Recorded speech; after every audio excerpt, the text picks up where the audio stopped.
bom dia. Sejam todos muito bem-vindos à nossa 32ª Semana da Educação, Professor Paulo Freire. Eu sou a Suzana, sou coordenadora pedagógica de uma escola pública daqui de Santos e hoje estarei fazendo a mediação da palestra da nossa querida Natasha Costa. Por favor, fiquem atentos ao chat, estará registrado lá a lista de presença com avaliação e também a onda literária, onde nós temos oportunidade de adquirir livros, ver palestras e com um desconto especial para nós. Eu agradeço imensamente as nossas intérpretes, Érica e Mariana, que estarão acompanhando essa nossa conversa. E agora passo a apresentação da nossa querida palestrante, Natasha Costa. Ela é diretora executiva da Associação Cidade Escola Aprendiz e membro do Centro de Referências em Educação Integral e do Fórum de Educação Integral para uma Cidade Educadora de São Paulo. Seja muito bem-vinda, Natasha. Tenho certeza que as suas contribuições serão extremamente importantes para o enriquecimento da nossa política de educação integral. A palavra é sua. Muito obrigada, viu, querida? Obrigada a você, Suzana. É um prazer enorme estar aqui nessa semana Paulo Freire, por Paulo Freire, mas também porque Santos é um município que a gente acompanha há muitos anos pelo Aprendiz, pelo movimento de educação integral. Santos é um município que foi um precursor da agenda de educação, a agenda mais contemporânea de educação integral, um dos municípios que inspirou um programa Mais Educação do Ministério da Educação e que vem desde sempre nos ensinando muito. A gente tem profissionais da rede de Santos que participam do Conselho Consultivo do Centro de Referências em Educação Integral. A gente construiu, há 2 anos atrás, um caderno de ciências que a gente fez junto com a rede de Santos. Então, enfim, Santos é uma rede que, de verdade, nos inspira muito, nos ensina muito e vem nos ajudando a construir referenciais que vem apoiando políticas no Brasil inteiro. Então, eu venho hoje até trazer para vocês um pouco da sistematização do conhecimento que a gente vem fazendo pelo Centro de Referências em Educação Integral, mas sintam-se coautores desse conhecimento, porque de verdade ele é nosso. Então, Suzana, é um prazer também te reencontrar, né? Quando a gente foi fazer a preparação, te reencontrar depois de tanto tempo, saber que você continua aí na luta, isso que é mais legal de trabalhar na educação pública, é que os anos vão passando e a gente vai se reencontrando em novas trincheiras, em novos espaços, em novas coisas, mas estamos sempre aqui, né? Então, enfim, é realmente um prazer enorme. Bom, gente, vamos então abrir a apresentação. Podemos, né, Suzana? Tá, vou abrir minha apresentação. Eu já não vejo vocês, você me avisa só se está aparecendo aí, por favor? Tá tudo certo? Agora sim. Então, tá bom.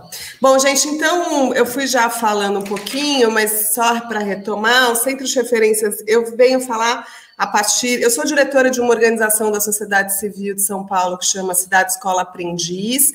O Aprendiz é uma organização que criou, que eu não sei se vocês já ouviram falar, mas que criou uma experiência comunitária de educação integral na década de 90, chamado Bairro Escola. E, em função dessa experiência do Bairro Escola, em que a gente articulava itinerários educativos às crianças e adolescentes do bairro da Vila Madalena, que estudavam nas escolas públicas da Vila Madalena e que viviam ali também, a gente articulava os itinerários educativos junto com os educadores populares, os espaços, as instituições que existiam na região. E essa experiência foi uma experiência reconhecida pelo Unicef e pela Unesco, como uma experiência, como um modelo de educação. E aí, em função disso, a gente começa um diálogo bastante profícuo com alguns municípios brasileiros, Santos entre eles, né, a partir de 2005, 2006, para discutir, então, como é que essa referência de trabalho, de território educativo, de educação integral, então pensando a educação de uma maneira mais alargada, para além do processo clássico de escolarização, a gente começa a trabalhar, então, nesse diálogo e apoia a construção de algumas políticas, como, por exemplo, o bairro Escola Nova Iguaçu e o programa Escola Integrada em Belo Horizonte. E aí o Ministério da Educação, na época com o ministro Haddad, decide criar uma política indutora de educação integral, que foi o programa Mais Educação. Né? Eu vou daqui a pouco fazer uma linha do tempo e vou explicar isso melhor para vocês. Mas aí a gente, em 2013, entendendo que o Brasil, né, nesses anos, já tinha avançado muito em experiências de redes e escolas, a gente decide criar o Centro de Referências em Educação Integral, que é um espaço agremiador dessas experiências. Então, a gente vem sistematizando sob a forma de notícias, de mapa de experiências e também de publicações que tratam de metodologias e de referenciais teóricos. A gente vem procurando articular o conhecimento produzido no campo educacional por professores, professoras, gestores e gestoras brasileiros, procurando, enfim, dar musculatura para essa agenda e fazer com que essa agenda possa ganhar cada vez mais força. E eu penso que é isso que a gente tem observado no país, né? Cada vez mais a educação integral, não necessariamente de tempo integral, mas a concepção de educação integral tem sido pactuada em diferentes níveis como um referencial importante de educação, né? Então, eu venho compartilhar um pouco com vocês o que a gente vem produzindo em termos de conhecimento no Centro de Referências em Educação Integral para subsidiar o trabalho de vocês na rede. Então, a minha ideia é trazer para vocês, primeiro, o histórico da educação integral, no Brasil, mostrar que não é nova, que não é uma concepção que vem de 2000 e pouco, mas que ela já tem um histórico bastante consistente no país, apresentar a concepção política da educação integral, o conceito de território educativo, fazer um pouco uma discussão com vocês sobre currículo e, por fim, falar como é que a gente tem observado o comportamento, né, e as respostas da educação integral em contexto de crise da pandemia. Bastante coisa, espero que a gente dê conta de tudo isso no tempo que a gente tem.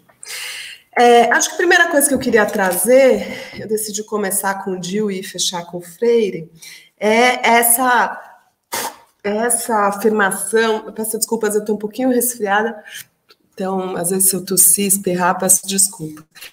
Essa afirmação do John Dewey, por que o John Dewey é importante? É um filósofo americano. Ele é importante porque ele influenciou muito o pensamento do Anísio Teixeira, que é a nossa grande referência quando a gente pensa em educação integral, né?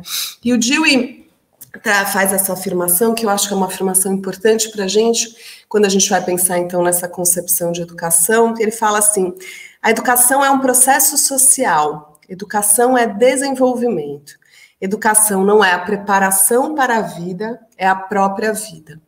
Por que essa afirmação é importante para a gente? Porque a gente se acostumou a pensar a educação como igual à escolarização, quer dizer, a educação como algo que se equivale à escola, e a verdade é que a educação é um processo muito mais amplo, que acontece em diferentes espaços, ao longo de toda a vida, né?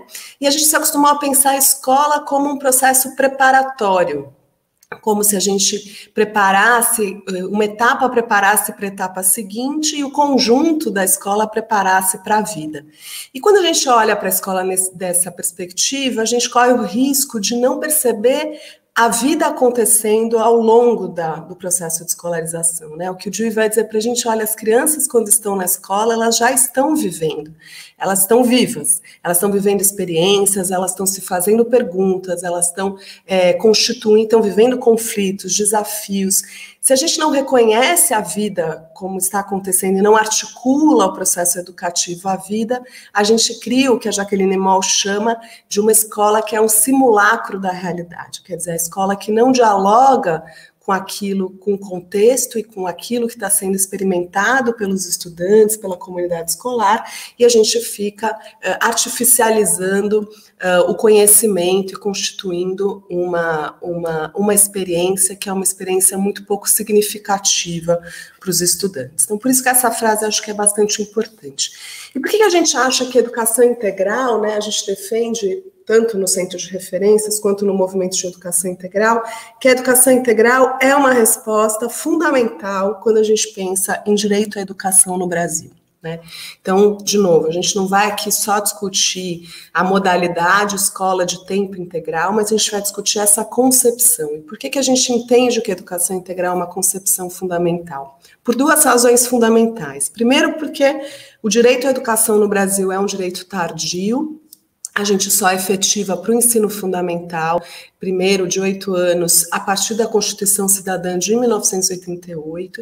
É tardio em relação a países, inclusive, da América Latina, né? Então, Paraguai, Argentina, o Chile efetivaram, né, essa garantia muitos anos antes, né? Então, o Brasil chega tardiamente a essa constitucionalização do direito à educação. E, além disso, a gente vive um país que é um país continental, no qual as desigualdades e a diversidade coexistem em todo o território nacional. Isso significa que pensar em modelos massificadores, modelos únicos, a ideia de uma escola única, de uma escola, de um padrão de escola, ou de políticas que venham a padronizar as respostas das escolas e das redes, tendem ao fracasso.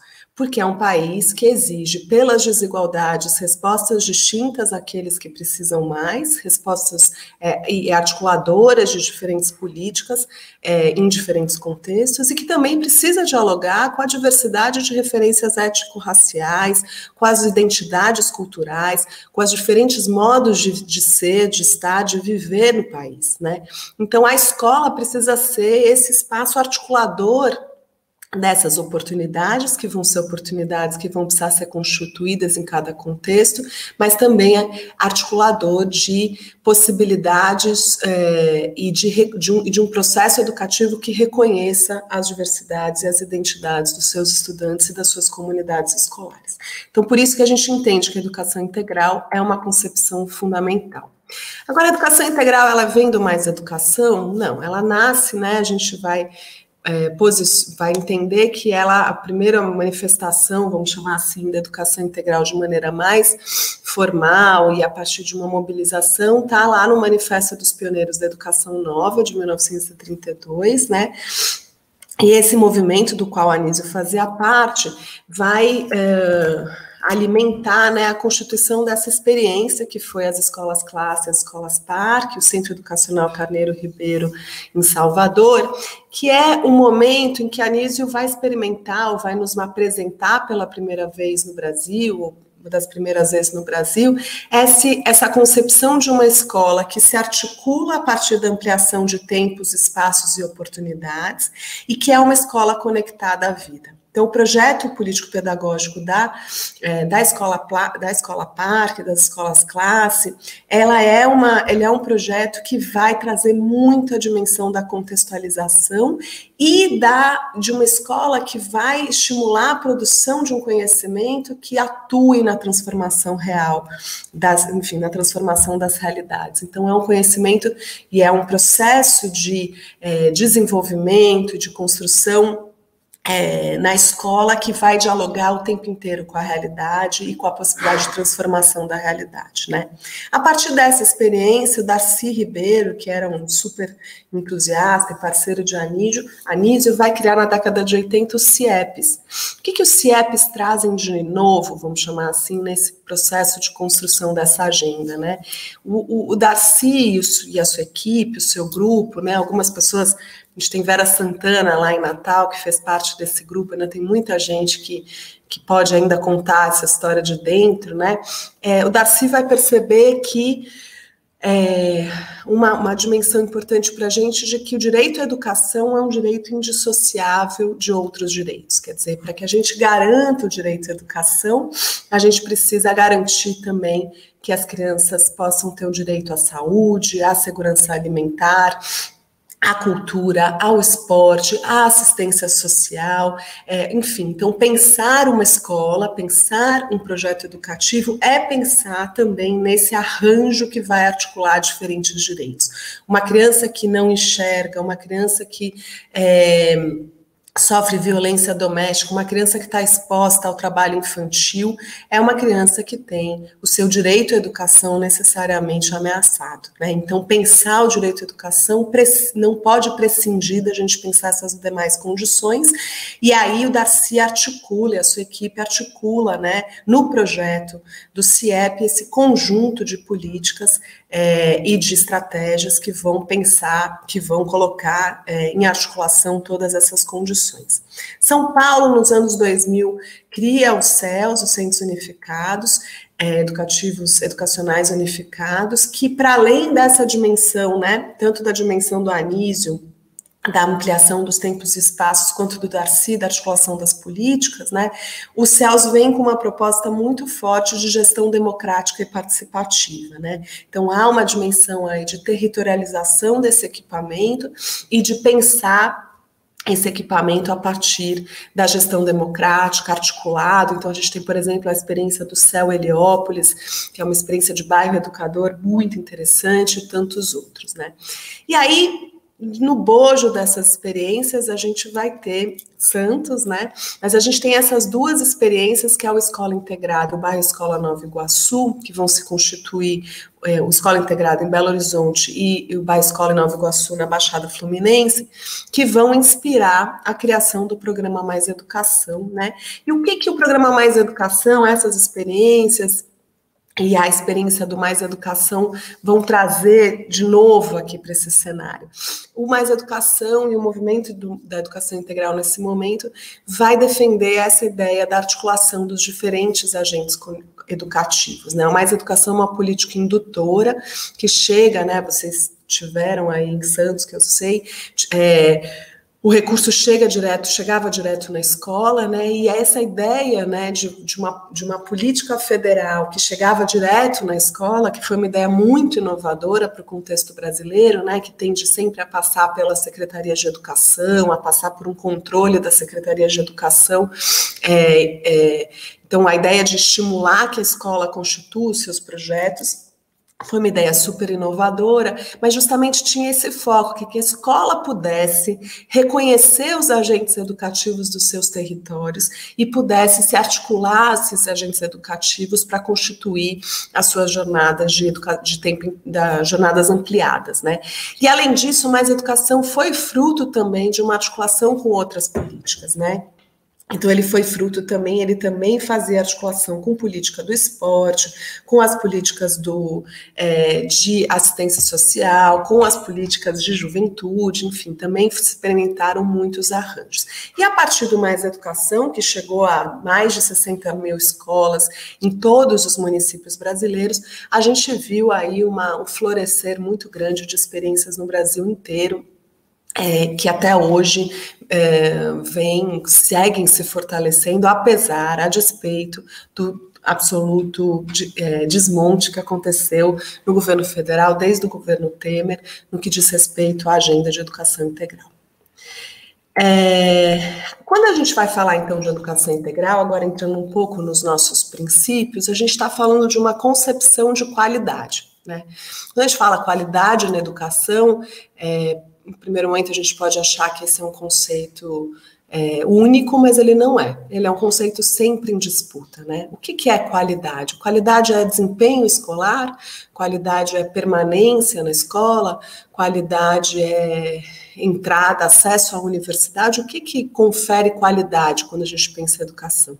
E para nós, na educação integral, qualidade da educação é uma educação que vai garantir as aprendizagens associadas ao desenvolvimento integral de todos e todas. O que a gente vai procurar entender é que a educação não se dirige apenas ao desenvolvimento intelectual dos sujeitos, ou seja, a aquisição de determinados conhecimentos, linguagens, ferramentas, mas que a educação ela deve se constituir num processo que garanta o desenvolvimento dos sujeitos na sua integralidade, ou seja, que garanta o desenvolvimento emocional, social, físico e cultural, e também o intelectual de todos e de cada um e cada uma, né? Por que eu estou falando de todos e de cada uma? Porque quando a gente está falando da educação integral, a gente não está falando apenas da modalidade jornada ampliada ou escola de tempo integral. A gente está falando de uma concepção que deve orientar todas as políticas da rede e que pode, sim, se traduzir, né, numa educação integral em jornada regular, ou seja, as escolas que estão em jornada regular devem fazer educação integral, observar esses princípios. Ela pode ter algumas escolas que vão ter a jornada ampliada com parcerias, né? Então a escola estabelece parcerias com agentes do território, com outras secretarias, ou a própria rede vai fazendo essas articulações, oferecendo outras oportunidades para além da jornada na escola, e pode também acontecer educação integral em jornada ampliada sem parcerias, que é a escola de tempo integral. Em muitos municípios, inclusive, essas três possibilidades coexistem. Você vai ter um currículo orientado pela educação integral, que vai orientar todas as escolas. Você vai ter algumas escolas que vão fazer uma jornada ampliada, que me acredito até que seja o que acontece em Santos, né, com os núcleos para onde as crianças vão, e você tem parte das escolas que oferece a jornada integral ampliada, né, na jornada de tempo integral na escola. Então, o que define, pessoal, não é a modalidade. A gente tem muitas escolas, ainda bem que não são a maioria, são a minoria, mas de escolas de tempo integral no Brasil que não fazem uma educação integral, porque não é o tempo que define, né? O que define é a concepção. Assim como a gente tem muitas escolas de jornada regular que fazem uma educação integral de excelência. Educação integral nesse sentido de pensar o tempo inteiro a aprendizagem e o desenvolvimento integral de forma articulada e como direitos, né? E aí, o que vai, então, definir quais são algumas premissas fundamentais para que a gente possa garantir que essa concepção aconteça? Primeiro, pensar a educação para além da escolarização. A gente não está só preocupado em que as crianças se escolarizem, ou seja, que elas superem etapas, que elas façam a educação infantil para poder fazer o Fundamental 1, para fazer o 2, para fazer o ensino médio. Mas a gente está preocupado em observar o processo de desenvolvimento desses sujeitos em cada uma dessas etapas, em diversificar, enriquecer, contextualizar, constituir um processo significativo para esse sujeito em cada etapa do seu desenvolvimento, né?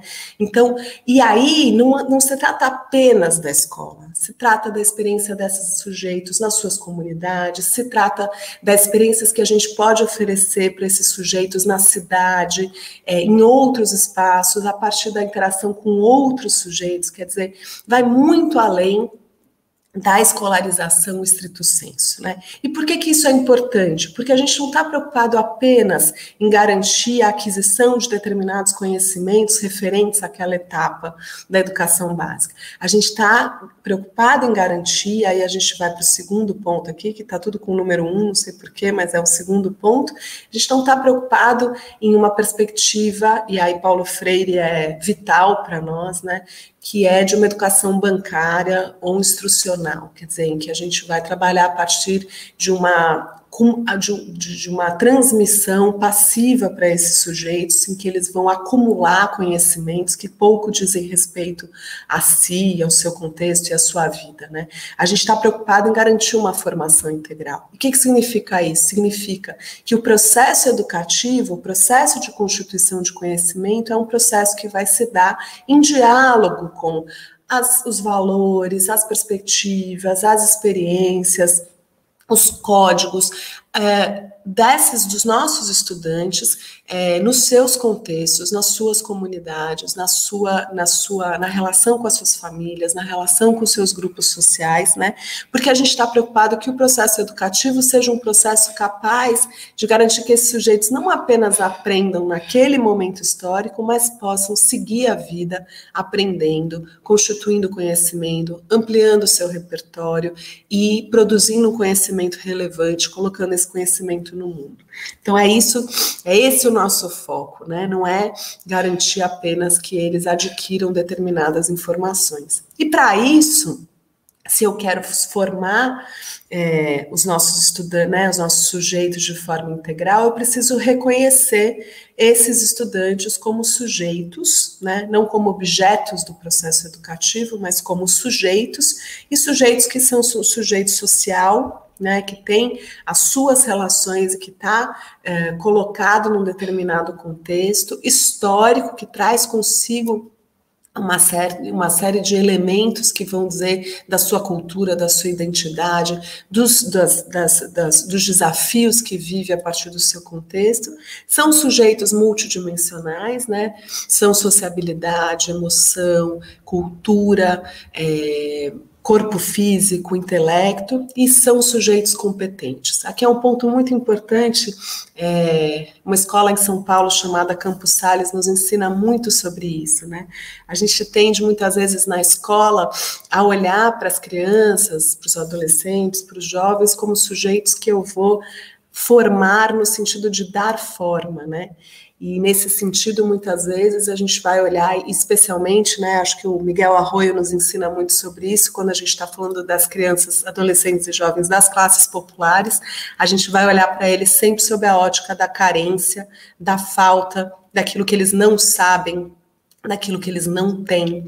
E é fundamental para nós na educação integral que a gente possa olhar para as nossas crianças, adolescentes e jovens a partir das suas competências, né? Como sujeitos competentes, capazes de aprender, capazes de produzir intervenção no seu meio, capazes de constituir uma trajetória significativa para si e para suas comunidades, né?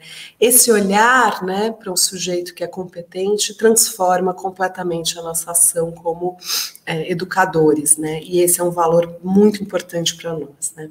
E por fim, a concepção de que o professor, a professora, enfim, os profissionais são profissionais, né? Que pesquisam, que refletem, que produzem conhecimento, que conhecem seus estudantes e sua realidade.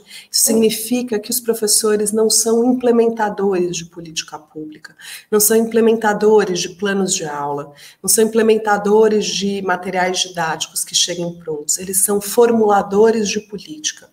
Eles devem ser reconhecidos, vocês devem ser reconhecidos como formuladores de políticas públicas, formuladores de estratégias que sejam estratégias adequadas aos contextos onde vocês atuam. Esse olhar para o professor como profissional e como formulador da política também transforma a forma de se pensar a política educacional e o lugar da escola na política educacional. Quer dizer, a escola deve ser o centro da política educacional e não a secretaria.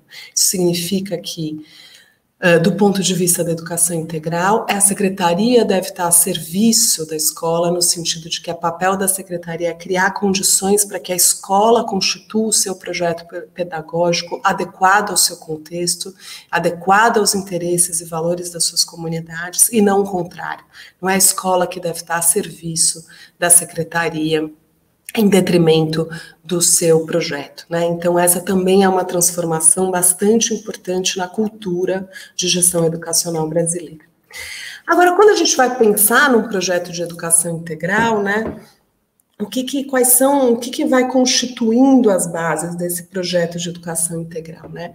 Primeira pergunta que a gente precisa se fazer, e aí essa é uma pergunta que precisa ser feita coletivamente, né, pelos profissionais de uma escola, de uma rede, ao final do ensino fundamental, como é que vai ser esse estudante integralmente formado? Né? São perguntas que a gente precisa se fazer. Então, eu estou pensando em desenvolvimento integral, o que significa isso na prática, né? É importante materializar. Quando eu vou imaginar lá esse meu aluno no final, no 9º ano, né? O que ele sabe fazer, o que ele sabe, o que ele é capaz de fazer, quais são os seus valores, com o que ele se compromete, como ele se comporta, quem são esses sujeitos que a gente quer formar. Isso é super importante que a gente possa constituir como horizonte, com clareza e compartilhado, né, por todos os profissionais. Que horizonte formativo é esse que a gente está constituindo como um projeto nosso compartilhado? A segunda pergunta fundamental que a gente precisa se fazer é: como é o nosso estudante hoje? Quem é o nosso estudante? Quer dizer, um projeto educativo de educação integral, ele se dirige a sujeitos reais, né? E eu quero garantir, né, uma determinada formação que eu faça alcançar um determinado lugar, mas eu preciso olhar para quem é o meu estudante hoje. O que ele sabe, o que ele é capaz de fazer, quais são os seus valores, com o que ele se compromete, quais são os problemas que ele enfrenta, quais são as experiências significativas na sua vida, como ele se comporta.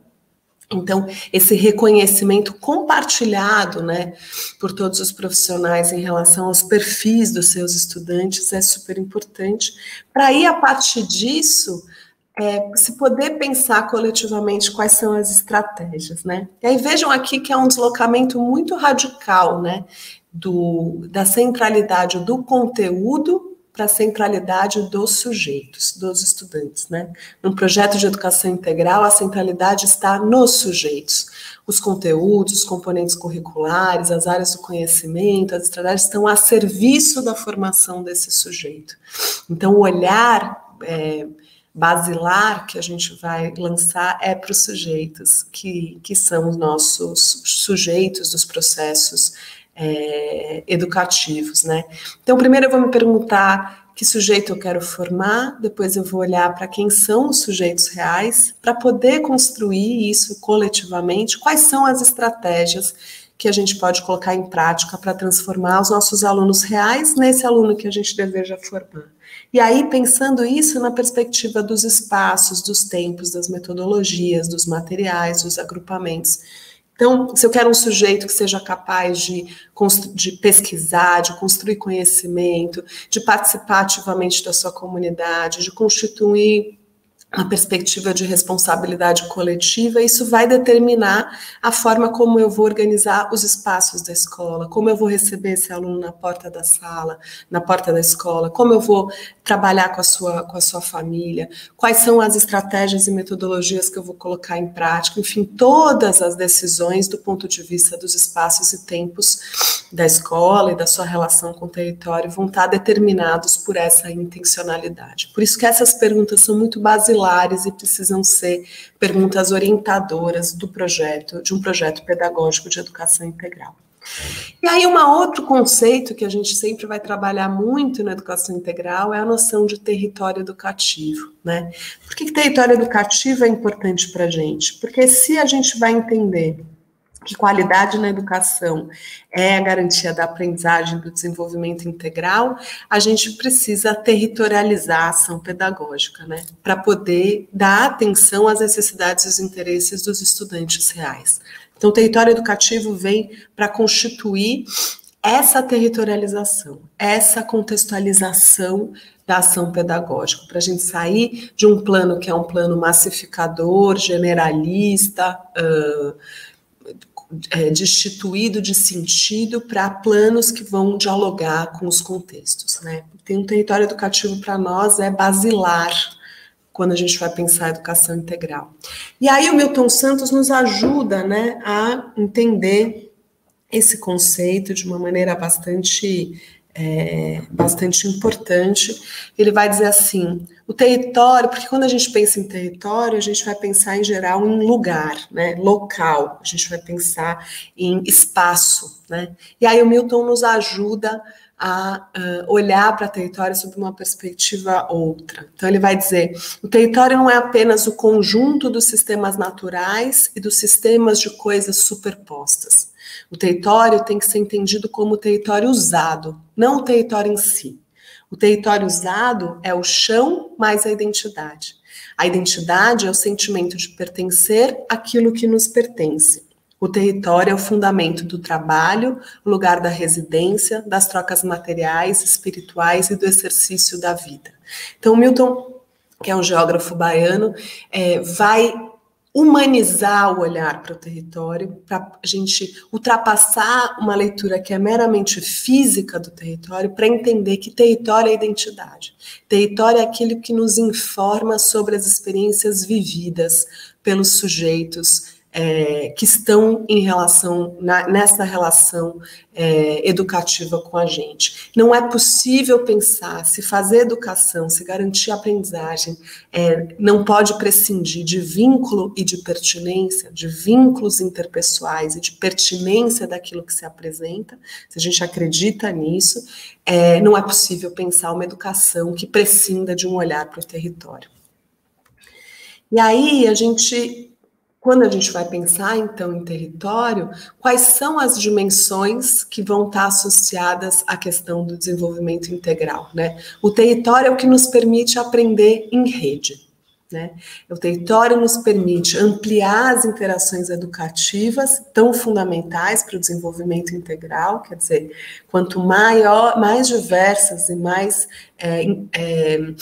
diversas e em quantidade a gente tiver de interações que possam, com diferentes linguagens, espaços, tempos, agentes, maiores as condições dos diferentes estudantes, as diferentes formas de aprender ganharem espaço, ganharem lugar.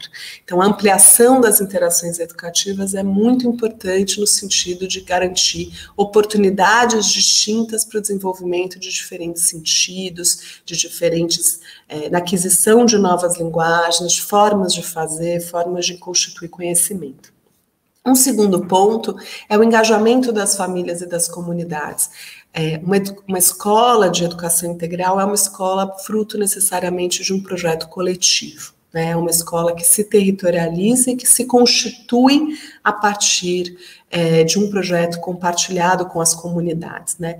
Não é possível pensar, e muitas vezes a escola erra nesse sentido de pensar que a escola está aberta à família, a família que venha a mim, né, como se isso fosse suficiente. Muitas vezes a família vem até a escola e é recebida numa perspectiva muito burocrática, muito pouco acolhedora, muito pouco reconhecedora da dimensão fundamental que a família, que a comunidade pode exercer na formação das crianças, dos adolescentes, dos jovens, enfim, né. Então, quando a gente vai pensar em território e aprender em rede, a gente não está pensando apenas em articular a família para aquilo que a escola acha importante, mas engajar essas famílias, as comunidades na construção do projeto da escola.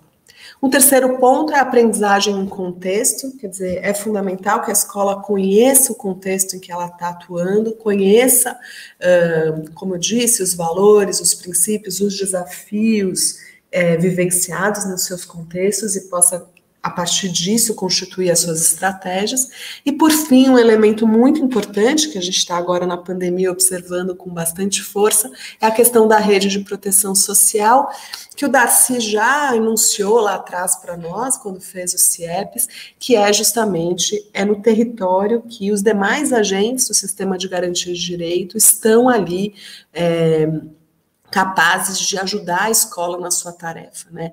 Então, a assistência social, os agentes comunitários de saúde, o conselho tutelar. Então, é no território que essas articulações podem acontecer, e quanto mais elas puderem promover um trabalho integrado entre a escola e esses outros agentes, melhores as condições para que, de fato, as crianças tenham seus direitos garantidos, né?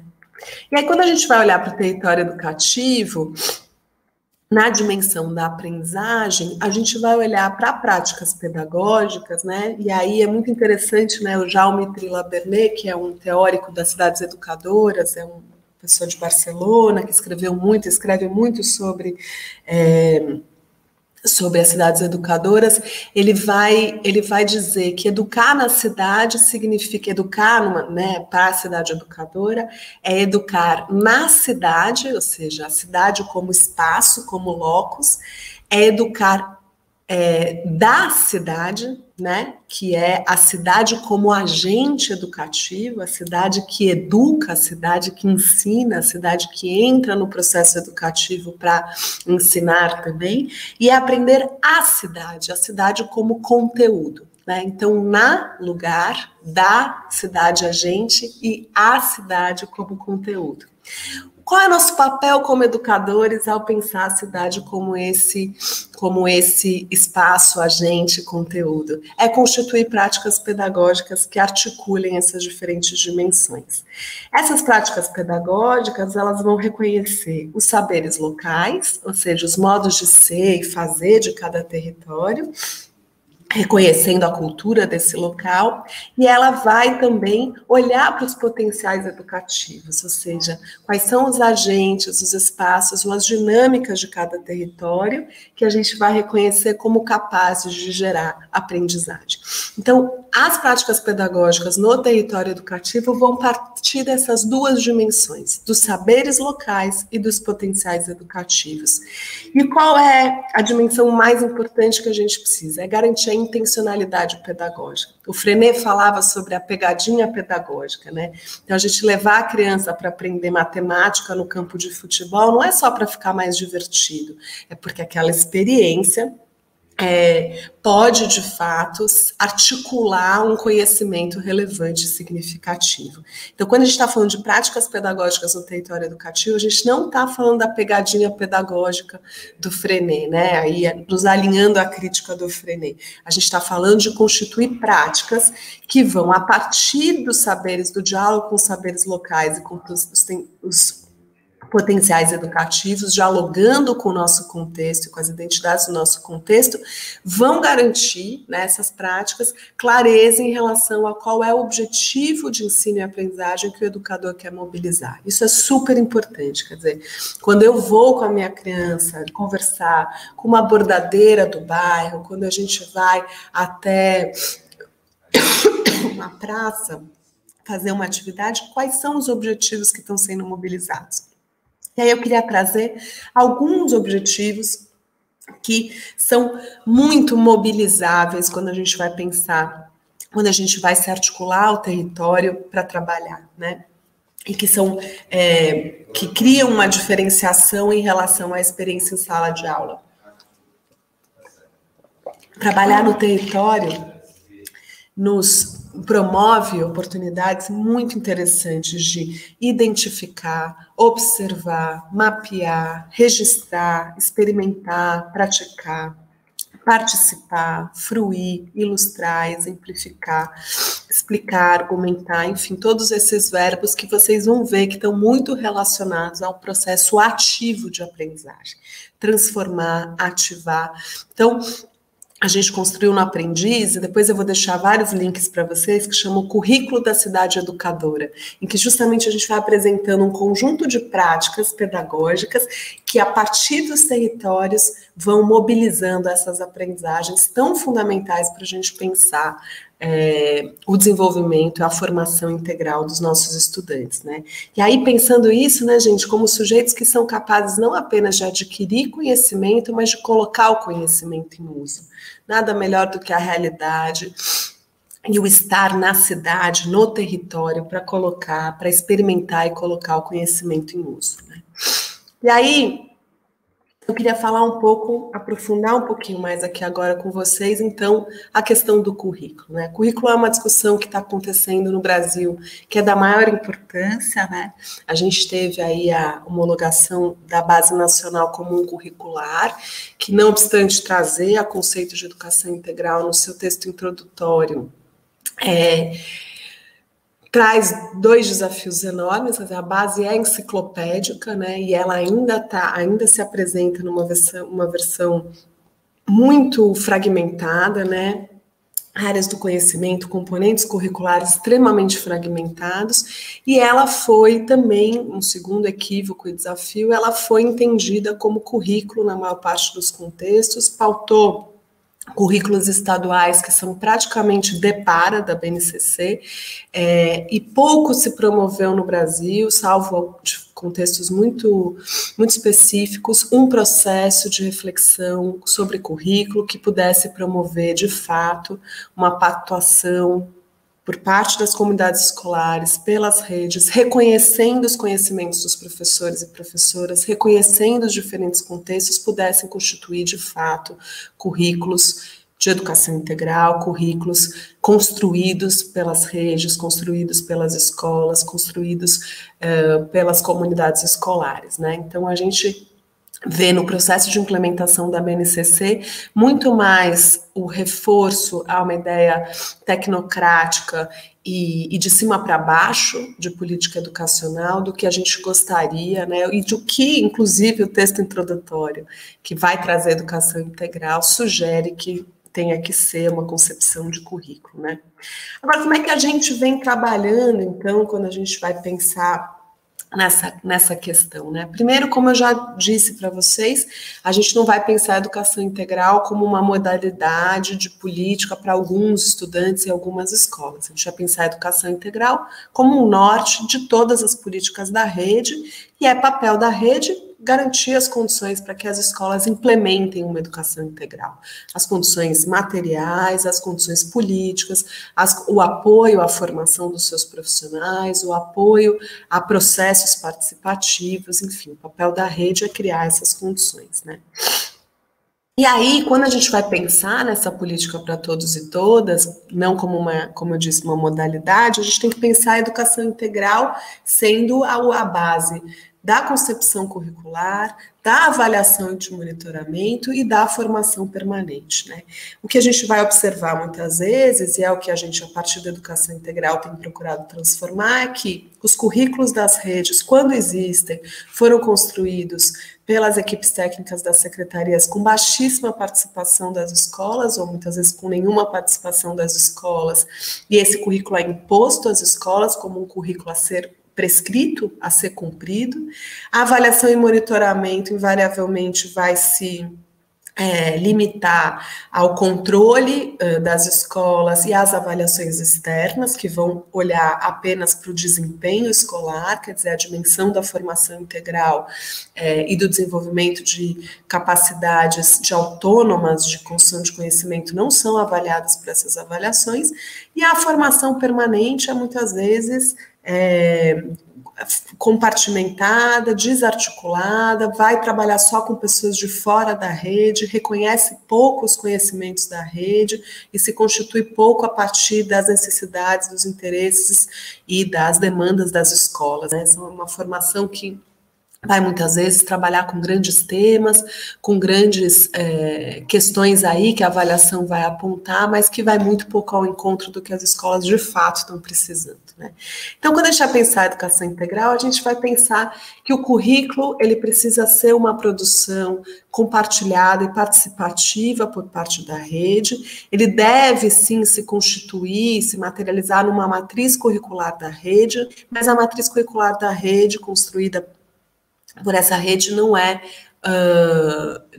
a única dimensão curricular, são dimensões curriculares os projetos político-pedagógicos e as práticas pedagógicas. Então, promover esse diálogo entre a matriz curricular produzida pela rede, os projetos político-pedagógicos e as práticas pedagógicas é colocar em movimento um currículo da educação integral, né? Todas essas são dimensões do projeto do curriculares, né? Quando a gente vai pensar em avaliação e monitoramento, as avaliações externas não bastam. A gente precisa ter, do ponto de vista da rede, uma avaliação constante, né, das condições para implementação, de entender se a rede está, de fato, criando as condições para que as escolas possam trabalhar, monitorar a qualidade da política, mas as escolas precisam ter autonomia e instrumentos e ferramentas para fazer a sua autoavaliação institucional, então que a escola possa se avaliar em diálogo com o território, com os estudantes, e poder pensar a avaliação dos estudantes para além das avaliações externas, quer dizer, pensar a avaliação numa perspectiva formativa, muito mais formativa do que somativa, em que o estudante seja parte do processo de avaliação, porque isso é condição fundamental para que ele possa adquirir autonomia no seu processo de aprendizado. Eu não vou conseguir falar de avaliação muito extensivamente, mas a gente tem um material que chama Avaliação na Educação Integral, em que a gente justamente abre todas essas caixinhas e procura apresentar aí ferramentas para todas essas dimensões da avaliação. E a formação permanente, a gente vai precisar, sim, os grandes temas, eles que sejam estruturantes para a política, podem ser pensados por conjunto de escolas, que é o caso do nosso seminário aqui hoje, né? Então, são temas estruturantes que vão ajudar as escolas como um todo, mas é fundamental que a formação tenha uma dimensão na escola, né? Que você possa ter tutoria para gestores e professores, que os professores possam ser reconhecidos como especialistas nas suas áreas e possam trabalhar entre pares, seja na sua escola, seja também na relação com outras escolas, quer dizer, essa dimensão da formação, que é uma dimensão cotidiana do trabalho dos profissionais da rede, e que possa ser a formação continuada, a formação permanente, seja sempre um processo de construção desses diálogos entre os profissionais da rede, né? Isso é fundamental para construir uma educação contextualizada e, de fato, uma educação de qualidade a partir dos diferentes contextos, né? E aí, se a base não é currículo, né, o que envolve uma matriz curricular, né? Então, quando a gente vai pensar em currículo, a gente, em geral, vai se perguntar, vai responder quais são os conteúdos, né?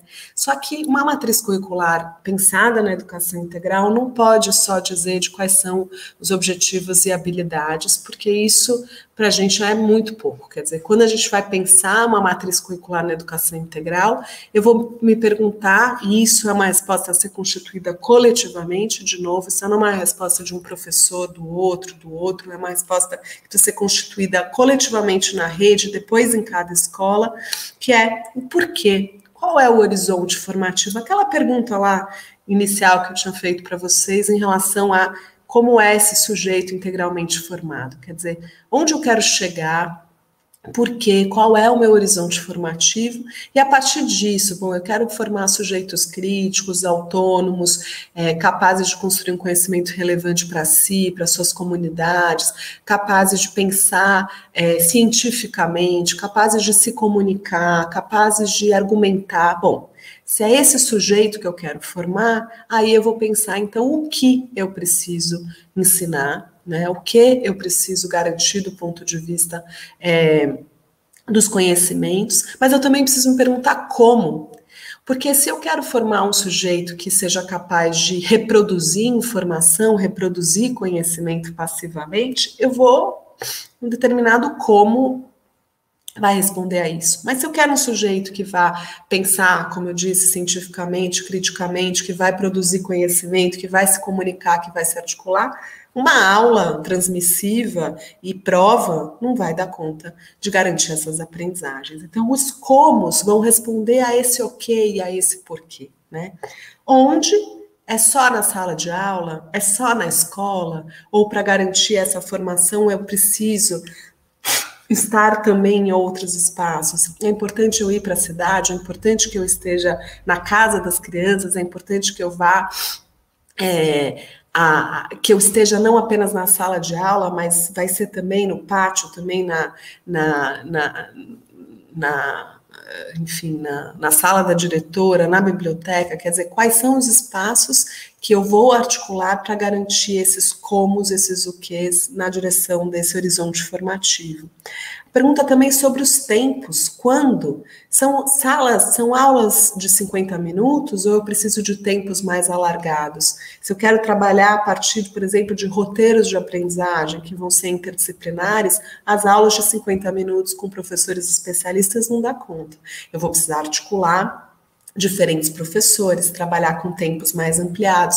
Se eu vou trabalhar com projetos, uma aula não vai dar conta, eu vou precisar de várias aulas, eu vou precisar de outros agrupamentos. Então, dependendo de onde eu quero chegar, do que eu quero ensinar, de como eu vou trabalhar para garantir isso e onde, eu também vou definir os tempos.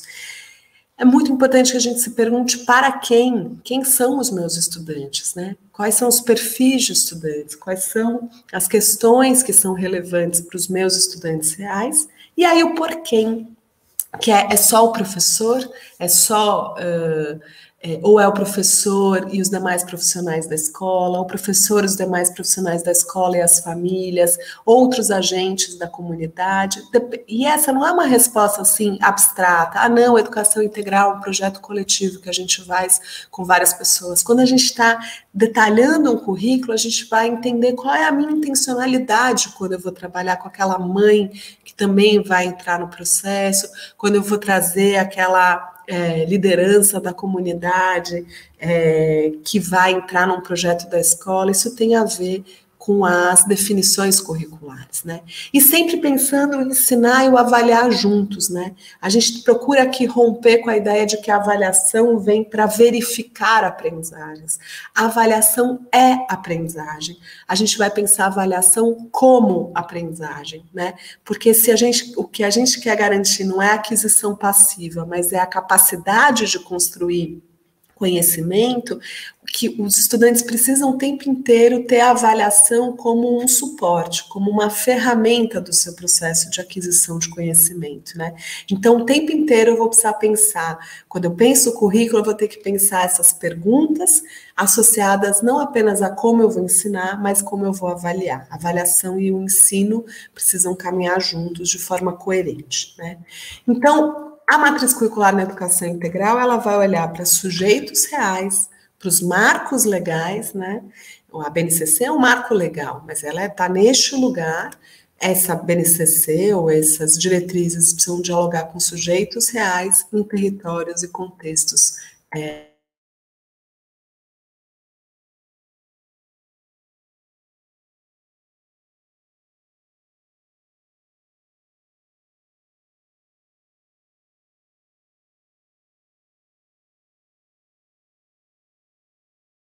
A gente fez um caderno, chama Currículo na Educação Integral, que a gente explora bastante essas teorias de aprendizagem e o que vai estar sendo mobilizado quando a gente pensa nessa ideia da formação integral e da aprendizagem associada à formação integral, né?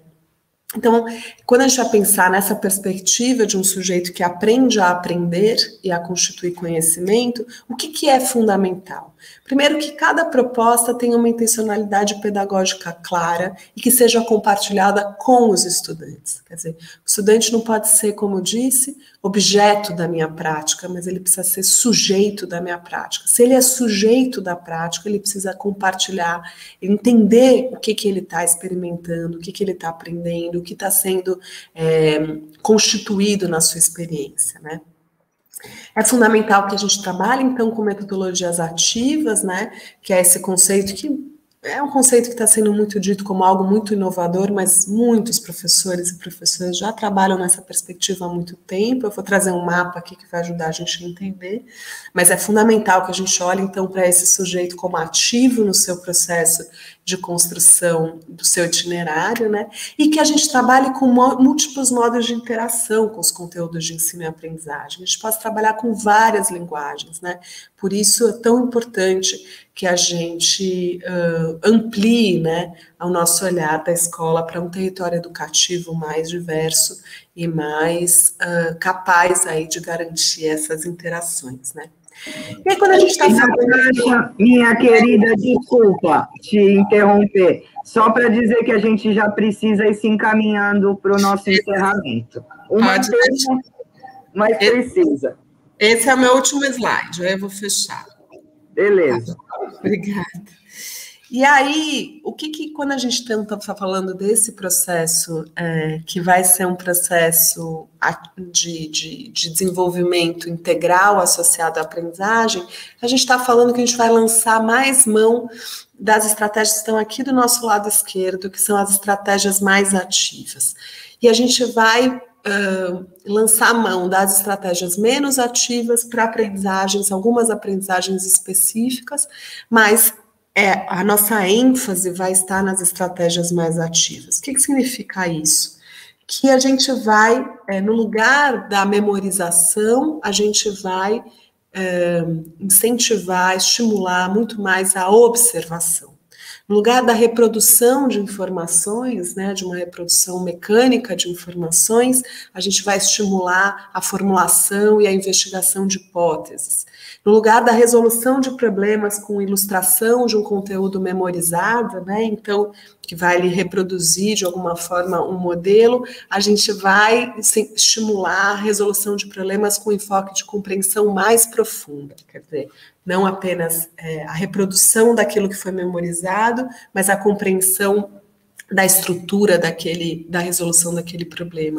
No lugar da reprodução de protocolos e tutoriais fechados, a gente vai estimular a investigação prática. Então, lançar mão de métodos de experimentação mão na massa, trabalho de campo, investigação, que possa colocar esses sujeitos num processo de reflexão permanente, né?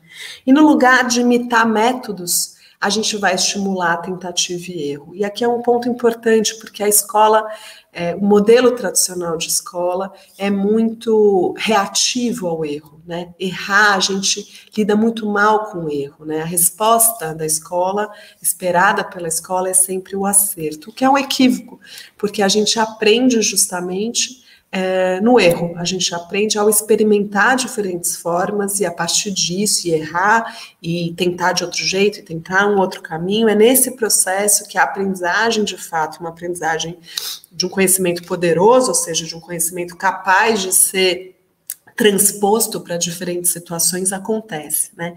Então, é muito importante para nós na educação integral que a tentativa e erro sejam valorizados e não sejam punidos, como o modelo tradicional da escola vai fazer, né? E no lugar da repetição de uma mesma estratégia, a gente vai estimular o tempo inteiro a comparação entre diferentes estratégias, né? Que os próprios estudantes possam perceber que tem diferentes caminhos, qual que é a diferença entre esses caminhos, como é que esses caminhos vão se constituir. Então, em síntese, aqui fechando, a gente, quando vai pensar a educação integral, o nosso compromisso é o desenvolvimento integral dos estudantes nas diferentes etapas da vida, pensar a educação das crianças pequenas, tem a sua especificidade, das crianças do Fundamental 1, tem especificidades daquele momento de desenvolvimento. Quando a gente vai trabalhar com Fundamental 2, é fundamental que a gente compreenda a adolescência, compreenda como é que essa etapa, quais são as características dessa etapa de desenvolvimento, assim como com os jovens no ensino médio. Quer dizer, a gente precisa ser mais, se preparar melhor para entender, porque se a centralidade, de novo, está nos sujeitos e não nos conteúdos, é o momento que esses sujeitos estão vivenciando do ponto de vista do seu desenvolvimento, é um elemento fundamental para a gente construir a nossa prática. A aprendizagem é fruto das relações do sujeito com tudo que o cerca, não apenas com os objetos do conhecimento. Então, a aprendizagem é fruto das relações desse sujeito com o meio, com o outro e também com os objetos. Se é assim, a gente pressupõe a integração de diversos tempos, espaços e agentes. Então, a gente está o tempo inteiro preocupado em garantir interações que favoreçam o desenvolvimento integral, e a gente compreende a educação como um processo contínuo que acontece em todo lugar, durante toda a vida. Qual é o nosso papel? É garantir as competências para que os sujeitos constituam autonomia para aprender e agir no mundo. Por isso que aprender modelos prontos e reproduzir esses modelos em prova não atende ao projeto educativo de uma educação integral. Porque a gente quer que esses sujeitos se constituam capazes de ler o mundo, de aprender sobre o mundo, de produzir conhecimento, de se fazer parte de uma sociedade e de intervir nessa sociedade.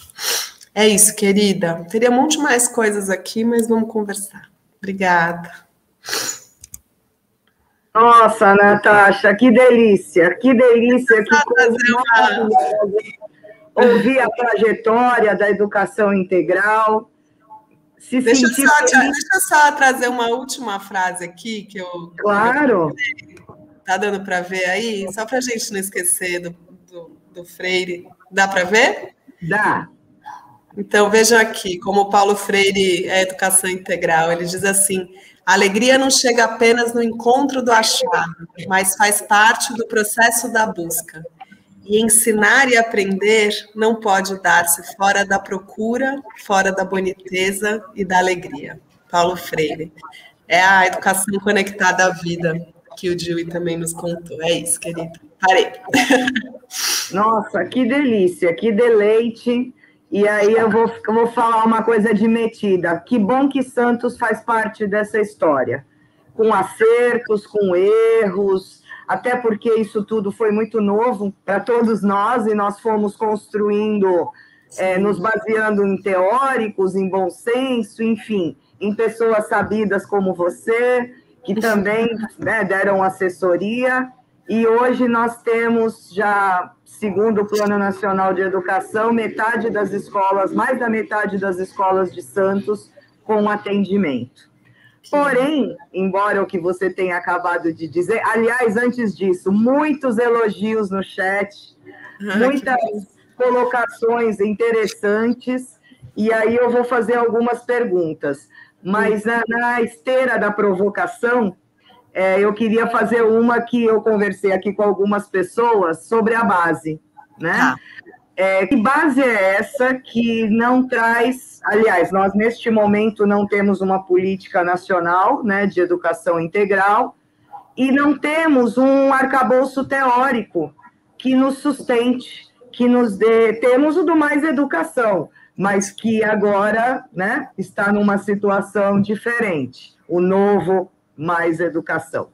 E aí, Santos tem o currículo santista e nós fizemos uma adequação para a questão da educação integral. Porém, nós precisamos... Aí eu queria linkar duas coisas. A questão da base nacional, que traz a dimensão do desenvolvimento integral e não da educação integral. E como que a gente pensa numa formação inicial de professores? Considerando que agora a gente tem uma base que não fala sobre isso. Eu estive tentando olhar o site do MEC, não localizei os documentos da gestão anterior, quase nada.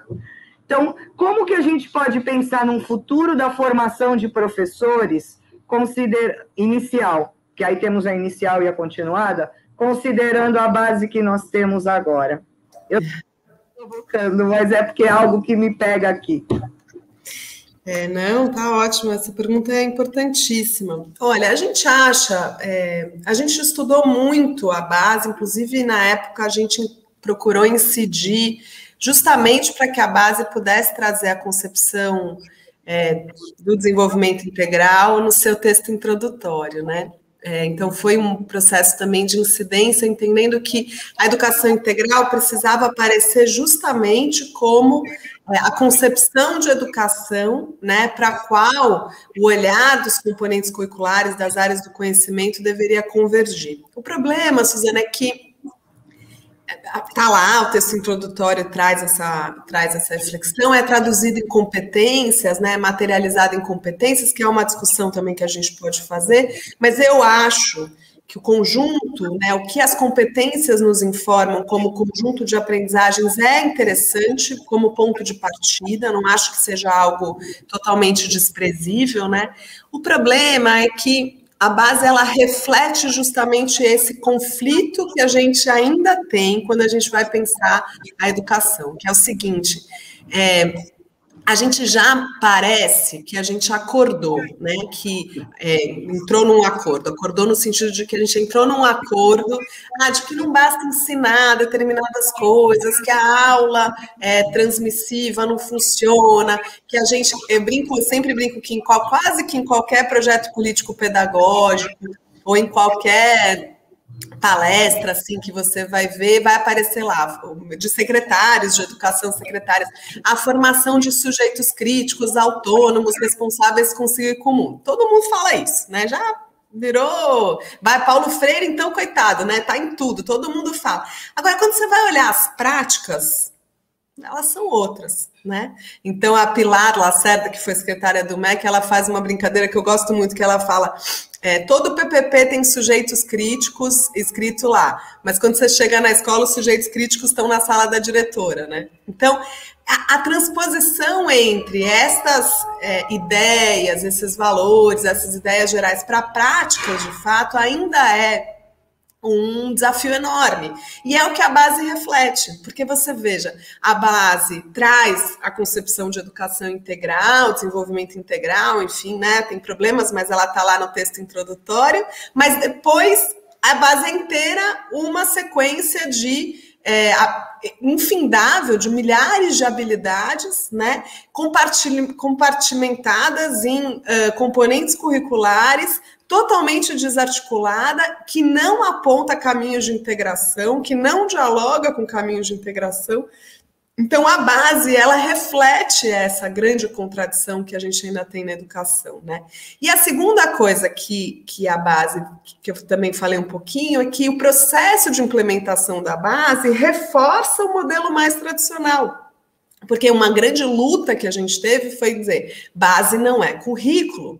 Para a construção de currículo é uma coisa que precisa ser construída nas escolas, com as escolas, né? Não pode ser algo que chega pronto para a escola implementar. Mas isso não foi o que aconteceu. A gente viu no estado de São Paulo, em tantos estados, que os currículos foram construídos, os currículos dos estados, quase como uma copia e cola da base, com uma suposta participação dos municípios muito pouco representativa e, em muitos casos, com uma ação quase compulsória de adesão ao currículo do estado para acesso a recursos. Então, o que a gente fez no Brasil? A gente pegou a base e transformou ela em currículo, que é um equívoco completo, entende? Então, aí você vai me perguntar, mas o que fazer? O que a gente vem propondo a base, ela é um marco legal, ela está lá, constituída, é uma lei, certo? Podemos partir dela, mas a construção de currículo precisa ser feito nas redes de forma participativa. Então, a gente, por exemplo, constituiu um material que eu vou deixar depois para vocês, chama Currículo na Educação Integral, que tem toda a fundamentação teórica de currículo na educação integral e tem uma proposta de um itinerário de construção participativa. Então, a gente fez, por exemplo, de construir essa metodologia com Tremembé. Tremembé, todos os professores construíram o currículo da rede, né? Então, eles fizeram um processo super participativo, em que tinham um trabalho que era com os gestores escolares e com a secretaria, e aí, nos HTPCs das escolas, os mesmos temas eram debatidos, eram sistematizados, voltava para a secretaria e para os gestores escolares, foi todo um processo de costura, e depois a tradução desse currículo para os planos das escolas, que é um outro trabalho, é uma outra adaptação ainda, porque também não é o currículo da rede, é o currículo da escola, né? Mas o que eu quero dizer esse é um processo que é formativo, né? Por isso que formação não pode estar à parte, formação é este processo estruturante o tempo inteiro, do que currículo é pactuação, é isso que é currículo, é pactuação do que, como e onde a gente quer chegar, né? E isso precisa ser coletivo, não pode ser uma decisão de um professor ou de outra professora, né? Então, não sei se eu te respondi, mas eu acho que, a priori, a base não precisa ser uma barreira ao que a gente precisa fazer, só que ela tem que ser compreendida no seu lugar, né? E a gente tem que olhar para ela de uma forma crítica.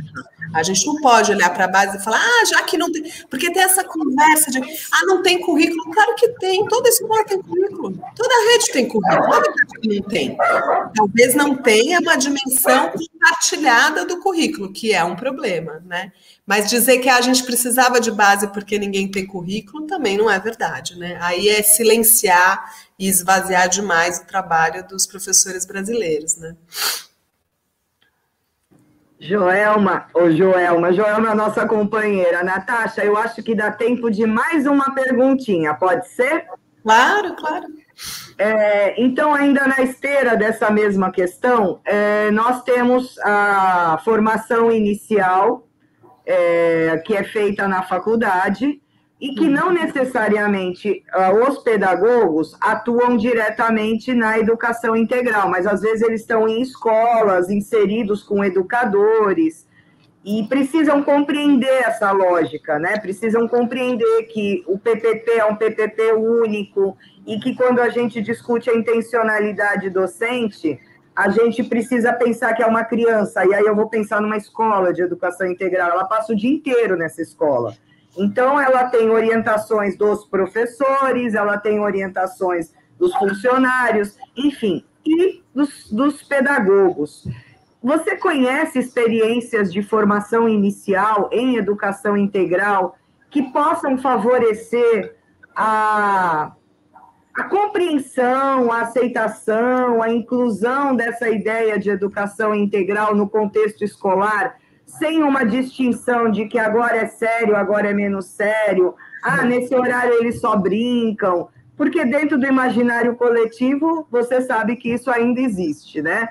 E eu penso que se houvesse uma formação consistente, inicial, quando essas pessoas chegassem, elas não teriam esse equívoco. Você conhece alguma coisa nesse sentido? Não, eu acho que a gente traria duas coisas, assim. Eu acho que a educação integral ainda é uma concepção muito estranha às faculdades de educação e de pedagogia, né? Então, acho que a formação inicial, ela está muito pautada, ou muitas vezes numa discussão, que é até uma discussão que procura romper com o tradicional, mas que é muito teórica, né?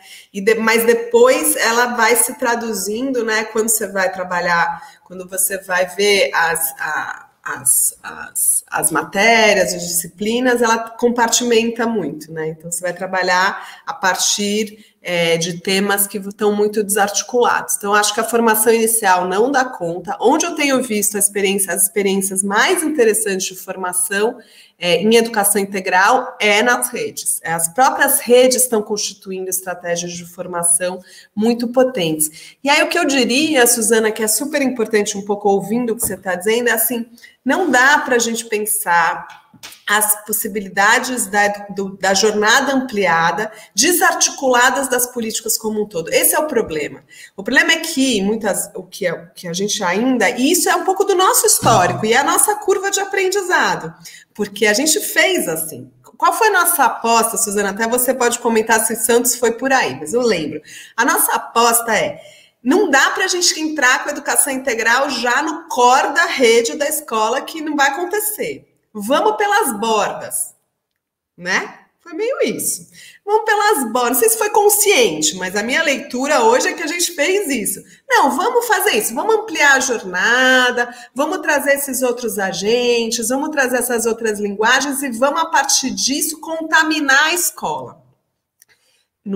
No bom sentido, né, gente? Contaminar hoje em dia está tão pesado, mas no sentido de trazer, né, esse território para dentro da escola, trazer essas outras interações, as crianças vão descobrir coisas novas, os professores vão se afetar, vai ser incrível. O que aconteceu no primeiro momento não foi isso. O que aconteceu foi a gente criou a escola legal e a escola chata, a escola de verdade e a escola de brincadeira, não foi? A gente criou em muitos contextos uma disputa dos professores. Eu lembro que em muitos lugares, não sei se antes acontecia, os professores reagiam, eu não quero esses alunos aqui do Escola Integrada. Esses alunos quebram vidro. Porque justamente, muitas vezes, a gente estava experimentando coisas na jornada ampliada que iam muito de encontro àquilo que eram as práticas mais autoritárias das escolas, né? Qual que era o problema? É que eram duas políticas. Era a política para a escola e a política da educação integral, do tempo integral, com agentes, coordenações, materiais, referências distintos. E a gente jogou lá na escola e falou, entendam-se, não vai funcionar, né? Então, o caminho que a gente, e por isso que o Centro de Referências está nessa discussão sobre currículo e sobre avaliação, tem que ser uma política só. A política da rede é uma política de educação integral. E a política de educação integral, com esse alinhamento de concepções, princípios e práticas, por isso hoje que eu fiquei muito nessa coisa mais teórica, mas que acho que é importante a gente se ancorar, essa política, essa concepção de educação, de formação, ela vai ter lugar na escola, nas aulas, na escola regular, na escola de tempo regular, e ela vai ter também uma complementação, um reforço nas escolas que vão ter a jornada ampliada ou que vão ter esses itinerários aí na cidade, enfim. Mas tudo está convergindo para o mesmo lugar, Você não pode ter um projeto pedagógico operando para professores e outro projeto pedagógico operando para monitores ou para agentes culturais ou para o pessoal da educação integral. Porque esse é o problema, a gente cria uma grande cisão e a educação integral, ao invés de ser compreendida como essa concepção que vai dar suporte a toda essa integralidade, intersetorialidade, tarará, ela entra como um estorvo para a escola, como um problema para a escola, né? Então, por isso que eu acho que assim, a gente tem que, sabe, voltar para as bases, assim, a discussão de educação integral é uma discussão de todos, porque a educação integral, e isso eu vou defender, acho que até o último dos meus dias, a educação integral é uma concepção necessária para o direito à educação no Brasil. Não dá para fazer direito à educação no Brasil sem pensar quem são os nossos sujeitos, quem são nossos territórios, sem pensar uma formação que considere linguagens e as suas identidades étnico-raciais. A gente não pode pensar a educação no Brasil sem pensar a questão antirracista, sem pensar as questões de gênero, sem pensar as questões de violações de direito que estão acontecendo o tempo inteiro nas comunidades. Pessoal, vejam o que aconteceu na pandemia. Quais foram as redes, escolas e comunidades que puderam responder mais? Quem fazia educação integral já tinha vínculo com as famílias, já trabalhava com os saberes das comunidades, já tinha uma relação com agentes dos territórios, portanto, foram essas redes que conseguiram constituir uma resposta no contexto da pandemia.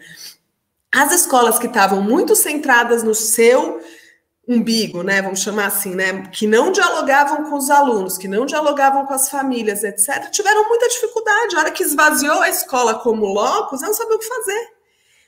Como é que num contexto como o nosso a gente não vai pensar numa educação integral? Não é possível. E aí alguém escreveu aqui, o aluno é o mesmo, o aluno é o mesmo.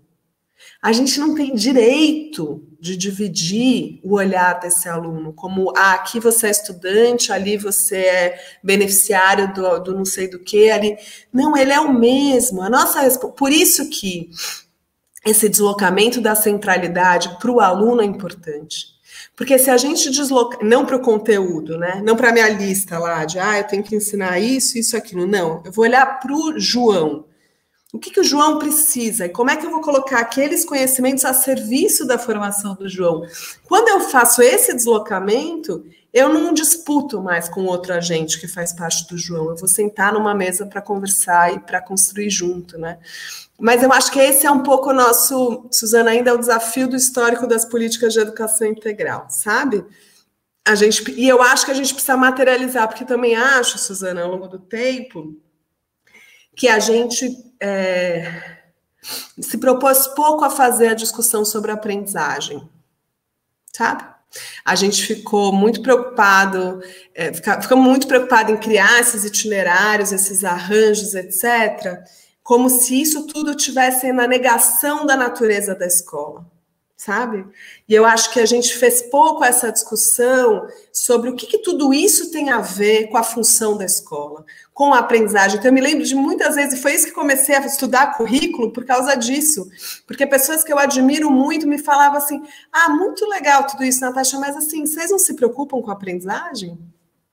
E aí eu falei, a gente tem que dar uma resposta para isso. Não, a gente se preocupa com a aprendizagem, mas qual aprendizagem? Que aprendizagem? Né? Para o quê? Para chegar a quê? A gente tem que fazer discussão, por isso que eu digo, currículo, avaliação e formação são debates da educação integral. Não são debates da rede em relação às quais a educação integral vai complementar. Não, é debate nosso, né? E aí a gente vai entender. Bom, a aula de capoeira, a atividade de capoeira dialoga com isso como? A aula de arte dialoga com isso como? A aula de matemática dialoga com isso como? Entende? Cada uma dessas oportunidades vai dialogar com isso que foi compartilhado. Mas a discussão é de todos nós. Não é uma discussão de um ou de outro agente de um sistema educacional, né? Muito obrigada, minha querida. Ainda teria tanta coisa que eu queria conversar com você e os nossos colegas também, mas a gente tem uma agenda e a gente precisa cumprir. Mas muito, muito obrigada por todas as suas colocações Eu estou aqui com fervilhões aqui, isso é ótimo, né? Uma palestra que a gente sai com muitas inquietações, eu diria que é a palestra que atendeu a sua intencionalidade. Muito obrigada a você, muito obrigada às intérpretes, a todas as pessoas que nos acompanharam até agora. E se Deus quiser, a gente ainda vai se ver, porque tem gente aqui pedindo para você vir pessoalmente. Eu vou. Logo estaremos vacinados, né? Todos, se Deus quiser, e teremos esse encontro presencial. Mas eu agradeço muito em nome da Prefeitura de Santos, em meu nome em particular, que gosto muito do seu trabalho. E agora o pessoal, eu acho que vai colocar uma vinheta, pelo que me consta. Tá bom. Tchau, gente. Nada, só agradecer muito, foi um prazer, adoro voltar para Santos. E vou assim que acabar essa loucura toda, vamos combinar, tô doida para encontrar com vocês, com gente, sentar na mesa, conversar, ter mais tempo. Contem comigo, tá bom? A gente está pertinho, vamos sim. Obrigada e parabéns por essa semana de Educação Paulo Freire, tá linda, linda, linda, linda. Bom trabalho, sigamos na luta aí, tá bom? Um grande beijo.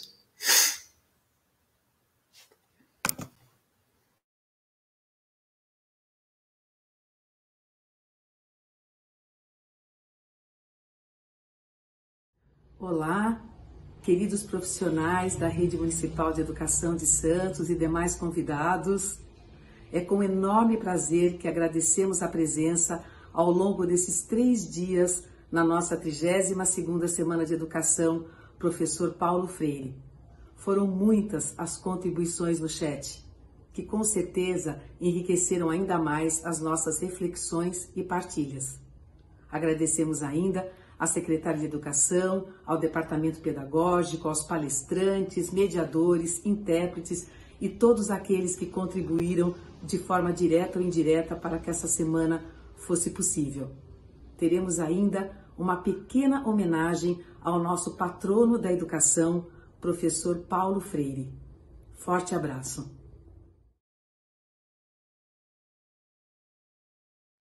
Olá, sou Ângela Bizantunes, estou aqui no Instituto Paulo Freire, mais especificamente no Centro de Referência Paulo Freire, que acolhe o acervo de Paulo Freire. Acervo este que em 2017 recebeu o título de Patrimônio Documental da Humanidade pelo Programa Memória do Mundo da Unesco. Vim aqui deste lugar, do Centro de Referência Paulo Freire, onde está a biblioteca, atrás de mim, a mesa em que Paulo Freire trabalhou, a cadeira em que Paulo Freire trabalhou, deste lugar para falar em meu nome e em nome de toda a equipe do Instituto Paulo Freire, em nome do professor Moacir Gadotti, presidente de honra do Instituto Paulo Freire, para saudar a equipe da Secretaria da Educação de Santos, toda a sua equipe, secretárias e equipes técnicas, pessoas de outras secretarias de educação, saudar professores, professoras, alunos, alunas, funcionários de apoio, familiares, pela 32ª Semana Paulo Freire. São 32 semanas, a 32ª semana acontecendo no ano do centenário de Paulo Freire, 100 anos de Paulo Freire. E para nós celebrar o centenário de Paulo Freire é fazer desse tempo de celebração, tempo e espaço de formação, de reflexão, de articulação, de organização, fortalecendo as causas com as quais Paulo Freire se comprometeu, em especial o direito à educação para todos, a luta pela educação de qualidade social, a educação em direitos humanos, a justiça social, e que essa semana, essa 32ª Semana Paulo Freire, que tem esse belíssimo tema, percursos significativos em tempos de singularidades, um oceano de possibilidades. oceano de possibilidades me remeteu ao que Paulo Freire chamava de inédito viável. Paulo Freire dizia que a história não é tempo de determinismo, a história é tempo de possibilidades, e, sobretudo, possibilidades coletivas. Juntos e juntas somos mais fortes. O Instituto Paulo Freire está feliz de saber e participando da 32ª semana, apoiando a 32ª semana, Paulo Freire, da Rede Municipal de Educação de Santos. É uma honra para nós estarmos juntos nesse ano de celebração do centenário Paulo Freire. Obrigada.